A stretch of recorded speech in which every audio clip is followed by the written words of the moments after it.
하나님 말씀 다 같이 봉독합니다. 창세기 18장 20절부터 27절까지 있는 말씀을 우리 한 절씩 교독하겠습니다. 창세기 18장 20절부터 27절까지 있는 말씀입니다. 여호와께서 또 이르시되 소돔과 고모라에 대한 부르짖음이 크고 그 죄악이 심히 무거우니 내가 이제 내려가서 그 모든 행한 것이 과연 내게 들린 부르짖음과 같은지 그렇지 않은지 내가 보고 알려 하노라. 그 사람들이 거기서 떠나 소돔으로 향하여 가고 아브라함은 여호와 앞에 그대로 섰더니 아브라함이 가까이 나아가 이르되 주께서 의인을 악인과 함께 멸하려 하시나이까. 그 성 중에 의인 50명이 있을지라도 주께서 그곳을 멸하시고 그 50의인을 위하여 용서하지 아니하시리이까. 주께서 이같이 하사 의인을 악인과 함께 죽이심은 부당하오며 의인과 악인을 같이 하심도 부당하니이다. 세상을 심판하시는 이가 정의를 행하실 것이 아니니까.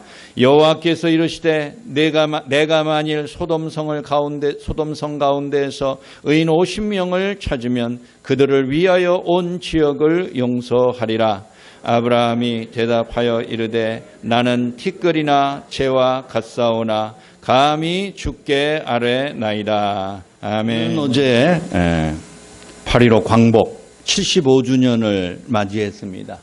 세계 어느 나라나 독립기념일을 가장 큰 국경일로 지키고 있습니다.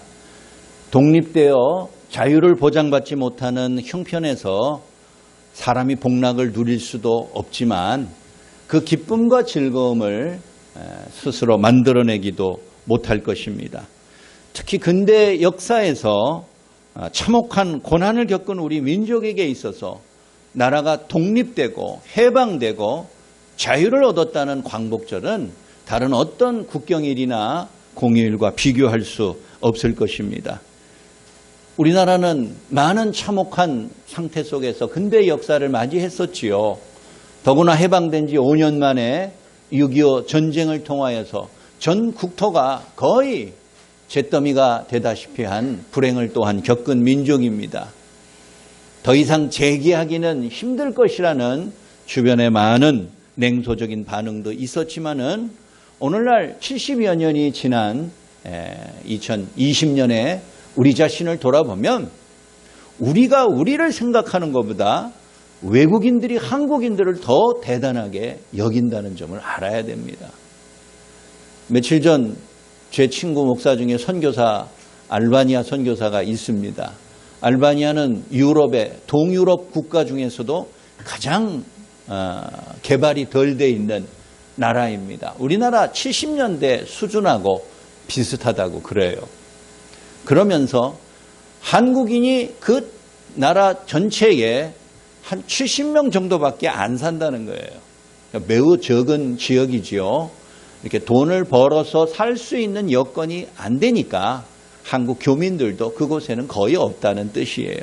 그러나 어떤 때는 자기가 이 선교사님이 한국 이 패스포트, 여권을 들고 갈 때마다 자부심을 느낀다라는 거예요. 알바니아 정부나 관리들도 한국 여권을 소지한 사람에 대하여서는 우대한다는 느낌을 금방 받는다라는 것이에요. 평소에는 그런 것들을 잘 못 느끼다가도 내가 한국인이다, 대한민국 국민이다, 이런 것들을 새삼스럽게 깨닫고 나름의 프라이드를 갖는 경우가 많이 있습니다.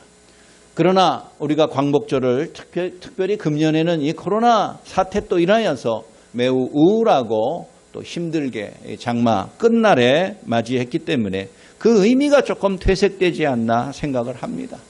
더구나 우리 민족은 현재 지구상에 남아있는 사실상 유일한 분단 국가요 민족이라 할 수 있습니다.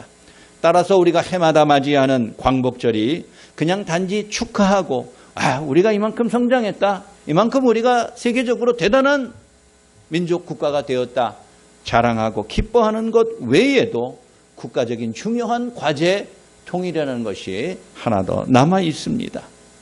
요즘 통일에 대한 많은 열망이 점점 시들어 갑니다. 아마 남북관계가 좀처럼 개선되지 못한 여파일 것입니다. 많은 젊은 세대들은 굳이 통일을 할 필요가 있을까? 그 필요성과 가능성조차도 의심하는 지경에 있습니다. 우리가 온전한 광복을 이루기까지는 한국 기독교에 많은 역할이 있었음을 우리가 드러내며 자랑할 필요는 없지만 우리 스스로는 그런 마음과 자부심을 능히 가져야 되는 것입니다. 3.1운동만 하더라도 그렇습니다. 33명의 민족 지도자들 가운데 절반에 해당하는 16명이 기독교인 목사나 장로였습니다.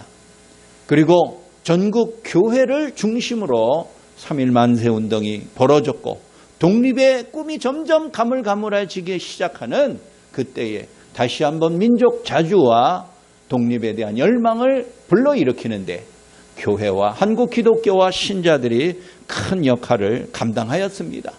그 이후에도 민족운동을 일으키는데 많은 역할을 감당했음을 우리 모두는 잘 알고 있습니다. 우리 그리스도인들은 한국 교회는 그 누구보다도 나라를 사랑하고 민족의 고난과 함께하였던 종교요 신자임에 틀림없습니다. 그러나 오늘 이 21세기에 도달한 우리 현재의 한국 기독교와 교회와 신자들 그리고 나 자신을 한번 돌아보십시오. 나는 과연 애국하며 사는가? 애족하는 마음을 잃지 않고 살아가는가 고민하지 않을 수 없습니다. 오늘 창세기 18장에 아브라함에 대한 이야기가 나옵니다. 그리고 그 유명한 소돔성 사건과도 함께 나옵니다. 오늘 이 광복절을 맞이하며 아브라함의 행동이 무슨 상관이 있고 소돔의 심판과 멸망이 무슨 연관이 있는지 의구심을 가질 법합니다.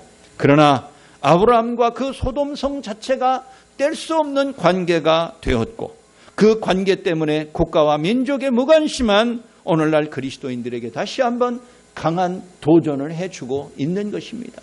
나는 이 나라를 어떻게 생각하며 이 민족이 겪고 있는 고난과 그리고 미래에 대한 염려에 대하여 어떻게 헌신하고 있는가?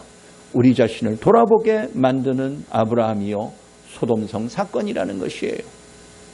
첫째는 영적인 자만과 태만에 빠지지 말아야 함을 성경은 우리에게 도전하고 있습니다. 영적 자만과 영적 태만이라는 것이 있습니다. 사람이 만족되면은 게을러지기 십상입니다. 자기 목적이 달성되고 원하는 것을 이루면은 그 다음부터는 태만해지는 것이 자연스러운 일입니다. 우리가 그런 사람이 아닌가 자신을 돌아봐야 돼요. 한국교회가 이룰 만큼 이루고 성장할 만큼 성장하고 자랑할 만큼 내세울 정도가 됐으니 이 정도 선에서 우리가 더 이상 뭘 하랴? 그게 영적인 자만이에요. 영적인 태만이에요. 읽지 않은 18, 19절에 보면은 아브라함은 이미 복의 근원과 민족의 아버지로 약속을 받았습니다. 아브라함 자신이 아무것도 가진 것이 없지만은 하나님으로부터 이미 약속과 믿음을 가졌던 그러한 사람입니다. 아브라함을 통해서 이루려는 하나님의 계획은 차근차근 잘 이루어질 것이고 아브라함은 정말 복의 근원이 되고 수많은 종족과 후손의 선조가 될 것입니다. 더구나 그 약속은 아브라함이 혼자 그렇게 결심한 게 아니에요. 계획한 게 아니에요. 하나님이 그렇게 약속을 주신 것이에요. 따라서 하나님이 하나님의 약속을 이루어 가실 거예요. 아브라함이 뭘 근심하겠어요? 염려할 것이 뭐가 있었겠어요? 아브라함은 그저 가만히 있으면 되는 거예요. 하나님이 자기를 통하여서 이루시는 그 위대한 약속을 보면서 즐기면서 기뻐하면 되었다라는 것입니다. 그런데 하나님께서 느닷없이 나타나서 아브라함에게 소돔성을 심판하시겠다 예고하셨습니다. 사실 아브라함은 소돔성을 심판당하든 말든 멸절당하든 말든 아무 관심이 없는 상태예요. 그리고 별 관심과 관련도 없는 것이에요. 아브라함은 소돔성 안에 사는 주민도 아니에요. 소돔성과 건너편에 있는 멀리 떨어진 곳에서 살아가니 소돔이라는 한 성이 멸망되고 사람이 죽어나가든 말든 그 상관할 바가 아니에요. 그리고 아브라함의 책임도 아니에요. 아브라함은 충분히 관심 없을 만한 이유가 있었다는 것이에요. 단 하나 아브라함의 마음에 걸리는 것이 있는데 소돔성 안에 아브라함의 사랑하는 조카 롯의 가족이 살고 있다는 그것이에요. 우리도 다 기억합니다. 아브라함은 자기 조카 롯과 함께 오랫동안 살다가 이제는 점점 식구가 많아지고 재산이 많아지니까 서로 다투기 시작을 해서 안 되겠다. 롯을 이제는 분가시켜야 되겠다. 이렇게 결심을 합니다. 그리고 많은 땅 중에서 아브라함이 조카 롯에게 말합니다. 야, 네가 먼저 어디 가서 살 것인지 정해라. 그러면 나는 그곳을 피해서 다른 곳에서 살겠다. 아니, 삼촌이 먼저죠. 조카가 먼저입니까? 그러나 모든 권한이 있고 자격이 있는 아브라함이 그 모든 선택의 권한을 조카에게 주었습니다. 네가 먼저 선택하여. 네가 오른쪽을 택하면 나는 그냥 자연스럽게 왼쪽을 가리라. 네가 왼쪽을 택하면 나는 원하지 않아도 오른쪽으로 가리라. 이런 식이었어요. 조카 롯이 세상의 모든 것들을 둘러보니까 소돔성이 잘 살아요. 방어가 튼튼해요. 성이 견고해요. 거기 가서 살면 훨씬 나와 내 가족의 미래가 좋을 것이다. 판단을 하여 삼촌, 나는 저 소돔성 쪽으로 가서 살겠습니다. 아브라함은 그와 같은 조카 롯의 결단을 존중하고 그래, 너는 소돔성으로 가거라. 나는 그 반대편으로 가리라. 그렇게 된 거예요. 그런데 하나님이 그 소돔성 안의 타락과 불법과 불신앙을 더 이상 견디지 못하고 심판하시겠다 예고하신 것입니다. 아브라함의 잘못이 아닙니다. 아브라함은 그저 모든 것들이 만사 형통하는 것이에요. 약속에 대한 믿음과 순결한 삶을 통해서 아브라함의 미래는 보장이 이미 된 것입니다. 따라서 다른 데 눈 돌릴 필요가 없고 소돔이 심판을 당하든 뭘 당하든 멸망하든 유황불로 심판을 당하든 관계없어요. 관심 없는 것이 바로 아브라함의 입장이었다라는 것입니다. 꼭 우리 그리스도인들의 삶의 모습과 비슷하지 않습니까? 우리만 잘 살면 된다라는 것이에요. 그러나 아브라함은 영적 자만과 태만에 빠지지 않았습니다. 그에게는 소돔은 자기와 똑같은 사람들이 사는 도성이고 특별히 사랑하는 조카 롯과 그의 가족들이 살고 있는 땅이었습니다. 비록 죄가 심하고 대부분 악인들이 거주하여 심판받아 마땅한 사람들이지만 아브라함의 입장에서는 저들도 하나님 안에서 살고 다시 한번 회개할 수 있는 기회를 얻기를 간절히 바랬던 것이에요. 구약성경에 에스더라는 유명한 왕비가 있습니다. 이방 나라에 끌려가서 후손으로 태어나서 살다가 왕의 눈에 들어서 기적과 같이 출세한 인물, 왕비 에스더입니다. 그러나 에스더와 같은 히브리 민족들이 다 한날 한시에 몰살당할 위기에 놓여 있을 때에 모르드게가 나타나서 에스더에게 말합니다. 너는 너 혼자 왕궁에서 잘 먹고 잘 살고 있으면 다 되는 줄 아느냐? 너의 동족들이 이제 조금 있으면 다 멸절당하게 생겼는데 네가 왕비라는 중요한 직분을 얻은 것이 이때를 위함이 아니냐? 이렇게 말하여 에스더의 마음에 민족에 대한 사랑을 불러놓았습니다. 왕비로서 가만히 입 다물고 살면 되는 거예요. 허위허식이 보장되는 것입니다. 그러나 그의 마음속에 동족을 돌아볼 마음이 있었고 그의 민족들의 믿음 안에서 자유롭게 살아가기를 간절히 바랬습니다. 그래서 왕비의 자리가 위태함에도 불구하고 용감하게 금식하며 기도하며 왕 앞에 뛰쳐나갔던 것이에요. 아브라함의 경우도 그래요. 가만히 있으면 모든 것이 다 해결돼요. 소돔이 망하든 말든 무슨 상관이에요. 나만 복의 근원이 되고 내 종족들만 큰 민족을 이루어 약속대로 번성하면 되는 거지. 그러나 아브라함은 그렇게 하지 않았어요. 조카 롯이 있기도 하였지만 그곳에서도 하나님의 형상을 갖고 지원받은 사람들이 많이 있다는 것을 안 다음부터는 그들을 위하여서 기도하지 않을 수 없었던 것입니다.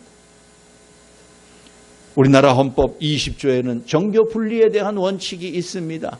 정치와 종교는 분리된다 라는 규정이 있습니다. 이른바 정교 분리의 원칙입니다. 그러나 그 정교 분리에 대한 헌법적 조항을 잘못 해석하고 오해하여서 한국 교회와 그리스도인들이 정치적인 문제와 사회적인 문제와 국가적인 문제에 관심을 갖지 않는 것이 진정한 신앙의 표본이 아니라는 것을 알아야 합니다. 세상에서 벌어지는 일들이, 교회 바깥에서 벌어지는 일들이 다 세속적이고 타락한 것들이라 내가 관심을 갖지 않으면 않을수록 내가 더 경건해지고 깨끗해지고 더 경건한 그리스도인인 것처럼 오해하고 착각하고 있다는 것이에요. 정교분리의 원칙은 그런 뜻이 아니에요. 서로가 서로의 본질을 존중해야 되겠지만 서로가 타락하고 온전한 모습으로 나아가지 못할 때 함께 비판하고 참여해야 될 권한과 책무가 있습니다. 오늘날 우리 사회를 돌아보면 나라는 점점 부강해졌을런지 모르지만 여전히 많은 사회 곳곳에 많은 부조리와 악한 모습들이 도사리고 있습니다. 우리 모두도 다 잘 알고 있는 바입니다. 우리 그리스도인들이 그런 일에 무관심하면 할수록 내가 더 성결하고 거룩한 사람이 되는 것이 아닙니다. 물론 우리는 정치인이 아닙니다. 공무원들도 아닌 사람이 대부분입니다. 그렇다고 해서 사회의 모든 불의한 일들에 대하여서 우리가 눈 감고 외면하고 고통받는 자들의 눈물을 무시한다면 그것이야말로 우리 사회가 또 한 번 타락하며 또 한 번 심판의 직전까지 나아갈 수 있음을 주의해야 된다는 것이에요. 교만과 불신앙으로 인하여서 신음하는 이 사회와 고난받는 이웃들을 사랑하고 그들이 회복되도록 관심을 기울이는 것이야말로 우리가 먼저 하나님에게 택함받은 그리스도인이 된 목적이라는 것을 여러분들 마음속에 다시 한번 유념하시기를 바랍니다. 광복주의를 맞이하면서 우리 믿음의 선조들이 독립을 위하여서 해방을 위해서 목숨 바쳐 희생하며 헌신하였던 이유가 무엇입니까? 정치에 간섭하기 위함입니까? 사회적으로 명성을 얻기 위하여서 그와 같은 일들을 행한 것입니까? 아니에요. 그리스도인으로서의 책무를 갖는 거예요. 영적으로 진짜 성숙한 사람은 사회적인 고난과 불의와 괴로움의 모습들을 외면하지 않습니다. 그와 같은 일들이 어디서부터 비롯됐는지를 정확하게 알려고 노력하는 것이고 그에 걸맞은 행동과 마음의 자세를 갖추며 살아야 되는 것입니다. 물론 애국애족하는 방법의 차이는 있을 것입니다. 이 사람은 이렇게 애국애족한다고 그러는데 우리가 그것을 존중해 줘야 됩니다. 그것이 범법 행위가 아닌 이상, 법의 테두리를 벗어난 것이 아닌 이상 내 마음에 들지 않아도 받아들여야 돼요. 존중해야 돼요. 내가 다른 방법으로 애국애족하는 것을 다른 사람에게 존중받기를 원한다면 내가 또 다른 방법으로 참여하는 사람에 대하여서도 존중의 마음을 가져야 되는 것이에요. 오늘날 사회적인 통합이 점점 깨지고 분열의 양상으로 가고 아주 양극단으로 치달으면서 얼마나 많은 살얼음판 같은 시간이 되었습니까? 아침에 일어나서 신문을 보고 방송을 보기가 겁이 날 지경입니다. 지난밤에 또 무슨 불미스러운 일이 있었지 않았을까? 오늘 아브라함이 보여준 소돔에 대한 간절한 마음의 기도와 하나님에 대한 간구는 관계없는 일들조차도 관심을 갖게 만들게 만들어요. 이 나라와 이 민족은 우리와 무관하게 독립되고 성장 발전해 온 것이 아닙니다. 우리 민족과 함께한 것이고 특별히 우리 한국 교회와 신자들과 함께한 것임을 유념해야 될 것입니다. 다시 한번 나라를 사랑하고 이웃을 사랑하고 그들을 위하여서 함께 간구하는 것이 하나님을 사랑하는 길인 줄 깨닫고 오늘도 주의 나라가 이 땅에 임하는 그 완전한 순간까지 나라와 민족을 위해서 기도하는 우리들의 삶이 되기를 간절히 소원합니다. 둘째는 그들의 고난과 허물에 대하여 끊임없는 용서를 대신 구하는 것입니다. 그게 애국애족의 좋은 방법이에요. 타락한 소돔과 고모라를 위한 아브라함의 사랑은 그냥 의례적인 형식적인 체면치레의 몸짓이 아니었습니다. 어찌 보면 아브라함의 간구와 기도는 자기의 목숨을 건 헌신과 노력의 표현입니다. 우리가 잘 아는 출애굽기 32장에 보면은 모세가 나옵니다. 모세가 없는 동안에 이스라엘 백성들은 하나님에게 용서받지 못할 불의와 불법을 저질러 타락을 범하였습니다. 하나님이 이스라엘 백성들을 심판하시고자 분노하였을 때에 모세도 아브라함처럼 아무 관계가 없는 일이에요. 모세가 없었던 때에 벌어진 일이니 모세는 책임이 없었던 것이에요.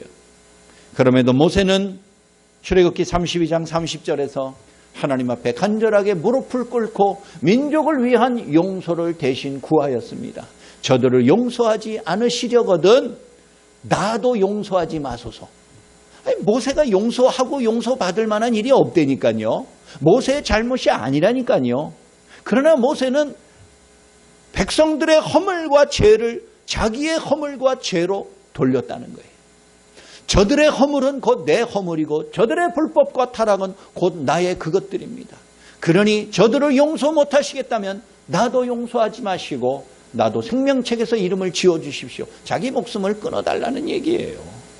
모세에게 생명을 건 간절한 기도와 용서는 오늘날 우리 모든 그리스도인들과 교회에 큰 도전이 됩니다. 아브라함도 비슷했어요. 소돔성은 아브라함과 무관한 곳이었지만 저들의 멸망의 순간을 듣는 그때부터 아브라함의 마음속에 긍휼과 자비의 마음이 불일 듯 일어나였어요. 그리고 하나님 앞에 용서를 구하기 시작했어요. 저들을 용서하여 주옵소서. 저들을 불쌍히 여겨달라 사죄의 기도를 드렸던 것이에요. 여러분, 아브라함이 달리 위대한 것이 아닙니다. 아브라함의 믿음이 우리의 믿음보다 100배, 1000배 뛰어나서 믿음의 조상이 된 것이 아닙니다. 끊임없는 용서를 구하는 헌신을 통하여서 믿음의 조상이라는 위대한 칭호를 얻은 것이에요. 거저 얻은 싸구려 별명이 아니다라는 것입니다. 우리 주변에도 보면은 믿음의 모범을 보이는 사람들이 있지 않습니까?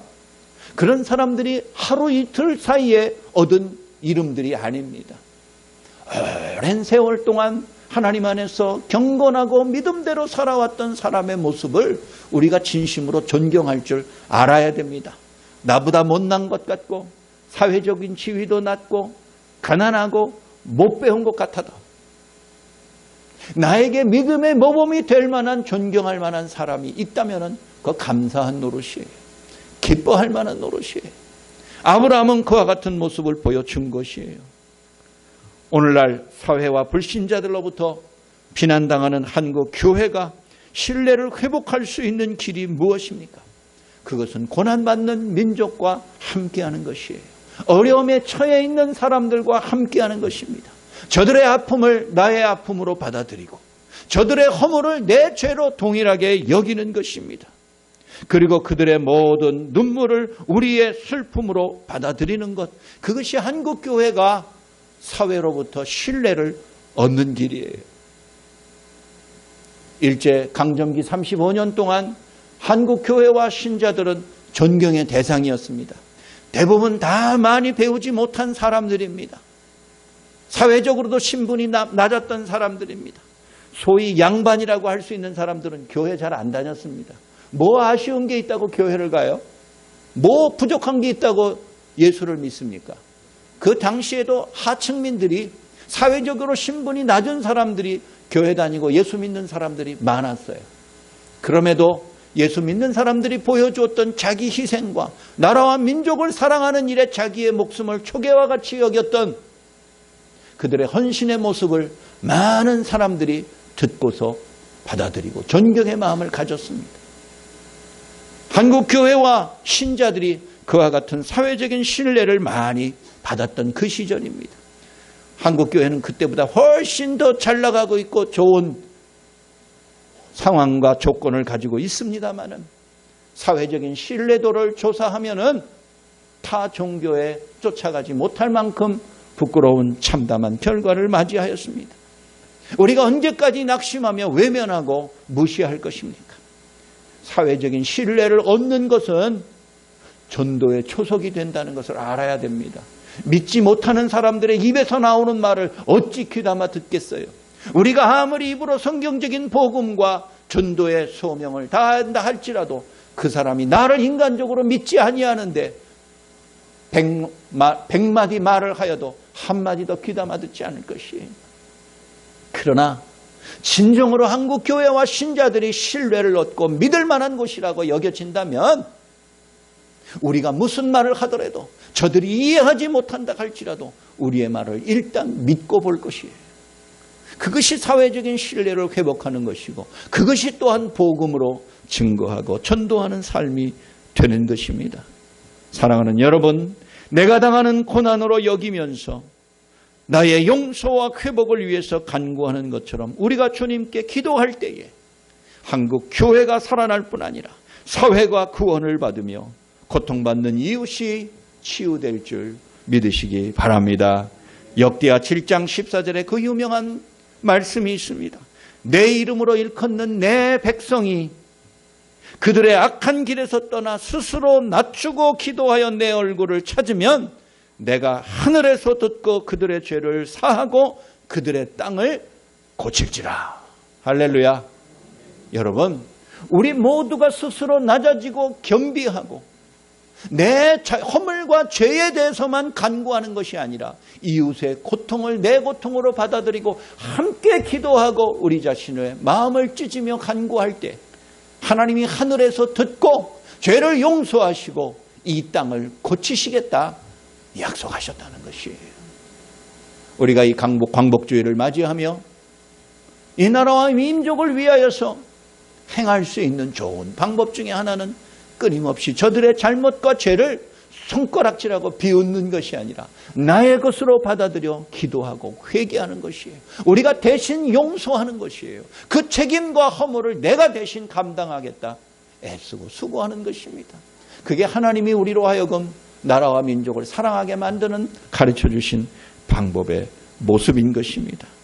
사랑하는 여러분, 잃어버린 조국의 해방을 위해서 몸바쳐 순국했던 많은 조상들 가운데 나와 같은 그리스도인들이 많았음을 여러분 다시 한번 깊이 깨닫고서 하나님이 오늘도 우리에게 베푸신 이 엄중한 위기의 때에 나에게 베풀어 주신 그 믿음의 모습을 나라 사랑의 모습으로 승화시킬 수 있는 복된 계기가 되기를 간절히 소원합니다.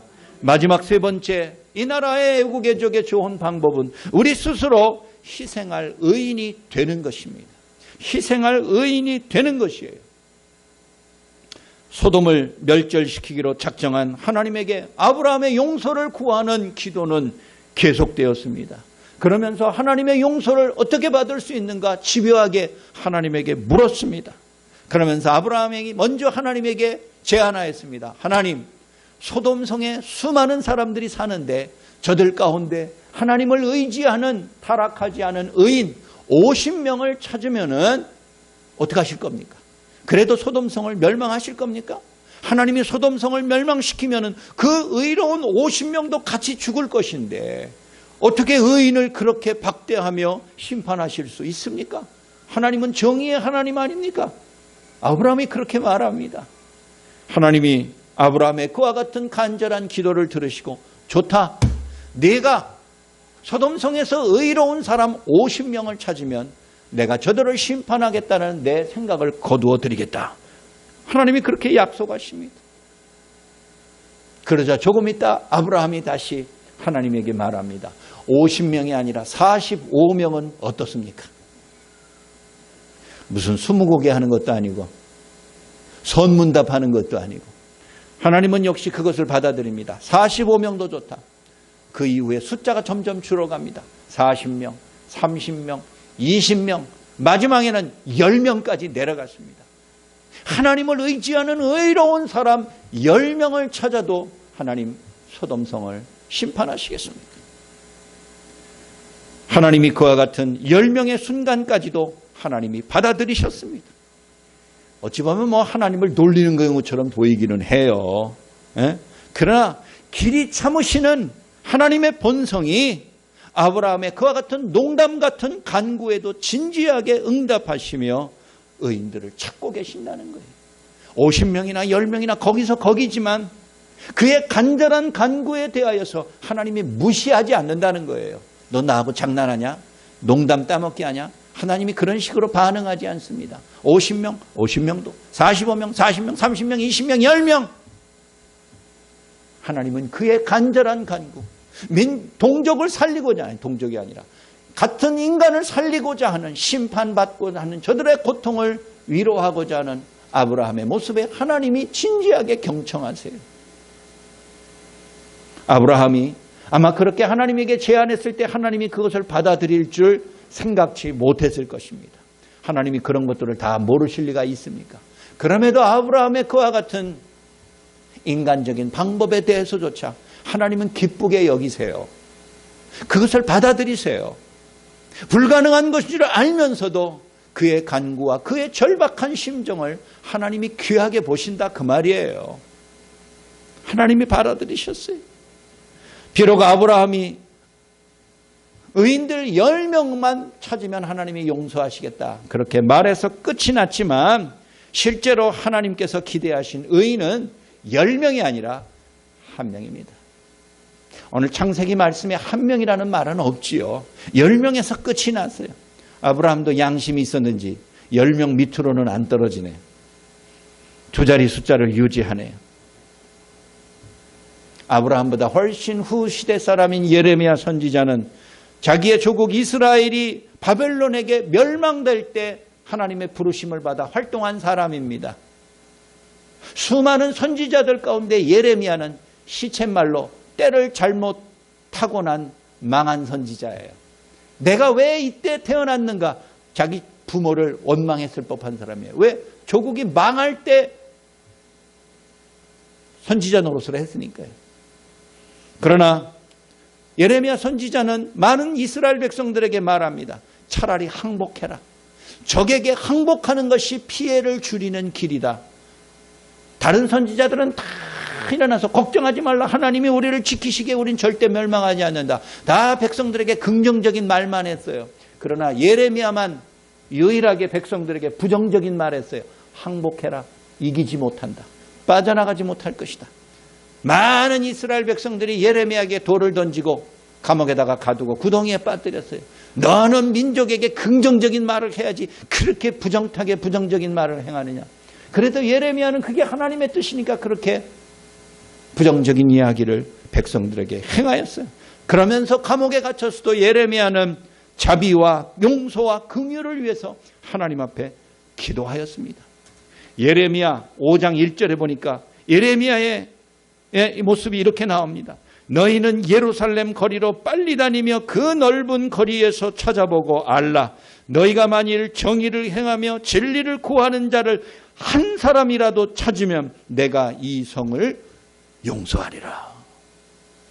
예레미야 선지자에 대한 하나님의 응답이에요. 예루살렘 거리에서 한 사람이라도 의인을 찾으면 내가 용서하겠다. 이게 하나님의 약속이고 하나님의 본심이에요.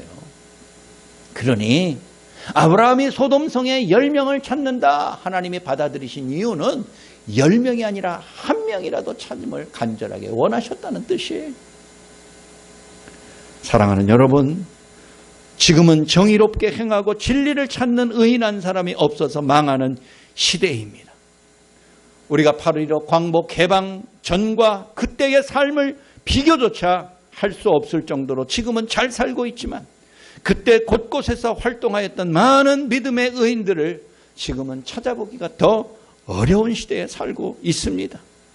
진실로 이 나라와 민족에게 희망이 사라지고 있음을 발견한다면 이 땅을 치유하고 하나님의 용서받을 만한 의인들을 찾는 데 주력해야 된다는 것이에요. 그러나 그와 같은 의인 50명을 찾으려고, 의인 10명을 찾으려고 자꾸 옆에 있는 사람 얼굴 보지 마세요. 저 사람이 의인인가? 저 사람이 숫자에 들어가는가? 그렇게 보지 말고요. 나를 보라고요. 내가 의인이 되어야 된다는 거예요. 나 같은 의인 한 사람으로 인하여서 고통받는 자들이 위로를 받으며 한국의 교회가 새롭게 부흥되고 이 사회가 치유받을 수 있다면 우리는 아브라함과 예레미야와 같은 모세와 같은 심정을 갖고서 내 스스로 의인 되는 쪽을 택하는 것이 하나님의 뜻인 줄 기억하시기 바랍니다. 해방 전과 기독교인들이 50배가 늘어났어요. 그 당시에 1940년대에 한국 기독교인들은 약 20만 명이었어요. 그러나 50배가 지금 늘어난 것이. 천만 명의 한국 기독교인들. 그러나 의인한 사람을 찾으려면 점점 어려워요. 하나님에게 용납받고 그 기도함을 하나님이 기쁘게 받으실 만한 의인을 우리 몇 명 찾을 수 있습니까? 사랑하는 여러분, 하나님의 나 같은 의인 하나 때문에 이 나라와 이 민족을 살리시고 불쌍히 여길 줄을 믿고서 하나님 앞에서 나 스스로 겸비하여 낮아지고 믿음으로 살아가는 참된 의로운 사람으로 변화될 때에 주께서 나와 같은 의인 하나 때문에 10명 때문에 우리 새로운 교회 100명 때문에 하나님이 이 땅을 고치시고 회복시켜 주실 줄 굳게 믿으시기 바랍니다. 말씀을 마치겠습니다. 몇 달 전 어떤 신문에서 이름만 대면 알만한 유명한 천주교 대주교 한 사람의 글을 읽었습니다. 그분은 지금 은퇴했지만 내가 보기에도 고결하게 잘 사신 것 같아요. 그분이 쓴 글은 천주교에 대한 통렬한 반성과 회개문이었어요. 일제 35년 치하의 강점기에 있을 때 천주교회가 아무것도 한 일이 없음을 반성하는 내용이에요. 3.1운동 때 단 한 사람도 참여하지 못한 것을 부끄럽게 여기는 회개의 글을 쓰셨더라고요.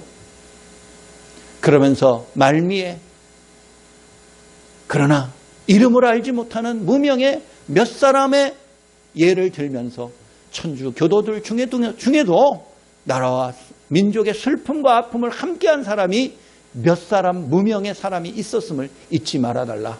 그렇게 호소하는 것으로 글을 끝을 맺고 있더군요. 그 이름을 내가 읽어봐도 한 번도 들어본 적이 없는 사람이에요. 그러나 3.1 만세운동과 독립운동 당시에 이름만 들으면 다 알만한 수많은 기독교인들은 많이 있습니다. 그러나 오늘날 그게 뭐 어떻다는 것입니까? 그건 70년 전, 100년 전 얘기 아닙니까? 오늘날 2020년에 우리 한국 교회와 그리스도인들이 이 나라와 민족을 위하여 어떻게 행할 것인지 다시 한번 돌아보는 시간이 있어야 할 것입니다. 영어 표현에 이런 유명한 말이 있습니다. Freedom is not free 라는 말이 있어요. 자유는 공짜가 아니다 라는 뜻입니다. 우리가 얻은 이 자유와 해방은 수많은 사람들의 피와 헌신으로 얻은 것입니다. 우리가 끝까지 잘 지켜 우리도 후손들에게 넘겨줄 책무가 있는 것입니다. 그저 잘 먹고 잘 살고 더 수준이 높아지는 것으로 자부하고 자랑할 만한 것이 아니에요.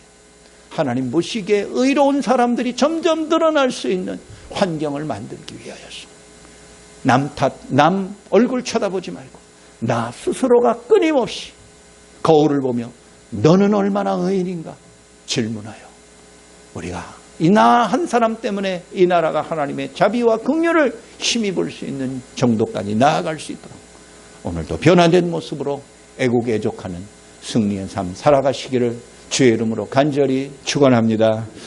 사랑이 많으신 아버지 하나님, 민족의 고통과 슬픔을 누구보다도 아시며 부르짖음에 응답하셨던